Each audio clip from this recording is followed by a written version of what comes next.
30 inch முறுக்கு மந்த்ரா கடலை எண்ணெயில நானே பண்ணுது ஒரு சேலஞ்ச். உங்களால இந்த மாதிரி முறுக்கு செய்ய முடியுமா? மந்த்ரா கடலை எண்ணெயில முறுக்கு செஞ்சு பாருங்க. ஓகே.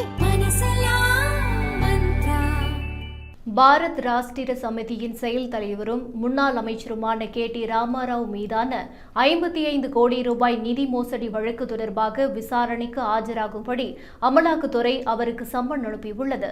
அது மட்டுமல்லாமல் மூத்த IAS அதிகாரி அரவிந்த் குமார் மற்றும் ஹைதராபாத் பெருநகர வளர்ச்சி ஆணையத்தின் முன்னாள் தலைமை பொறியாளர் BLN ரெட்டி ஆகியோருக்கும் அமலாக்கத்துறை சம்மன் அனுப்பியுள்ளது. KTR ஜனவரி 7ஆம் தேதி விசாரணைக்கு ஆஜராகும்படி அமலாக்கத்துறை தெரிவித்த நிலையில் அரவிந்த் குமார் மற்றும் BLN ரெட்டி முறையே ஜனவரி 2, 3 ஆகிய தேதிகளில் விசாரணைக்கு ஆஜராகும்படி தெரிவிக்கப்பட்டுள்ளது. ஃபார்முலா E பந்தயம் வழக்கு தொடர்பாக மத்திய விசாரணை அமைப்பு KTR மற்றும் இருவர் மீது பண மோசடி வழக்கு தொடர்ந்ததை தொடர்ந்து இந்த சம்மன் அனுப்பப்பட்டுள்ளது.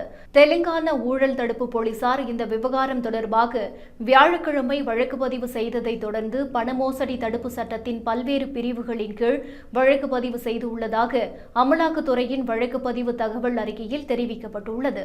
ACB வழக்கில் தெலுங்கானாவின் முன்னாள் முதல்வரின் மகனான KT ராமாராவ் முதல் குற்றவாளியாக சேர்க்கப்பட்ட நிலையில் அவரை தொடர்ந்து மூத்த IAS அதிகாரி குமார் மற்றும் மூத்த அரசு அதிகாரி ரெட்டி ஆகியோர் 2, 3வது குற்றவாளியாக சேர்க்கப்பட்டுள்ளனர்.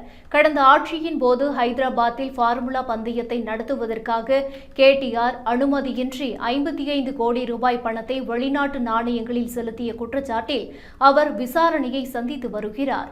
தெலுங்கானா ஊழல் தடுப்பு போலீசாரின் வழக்கு குறித்து பதில் அளித்திருந்த KTR 55 கோடி ரூபாய் பணம் கொடுத்துள்ளதை ஃபார்முலா E அங்கீகரித்துள்ளதால் ஊழல் நடைபெறவில்லை.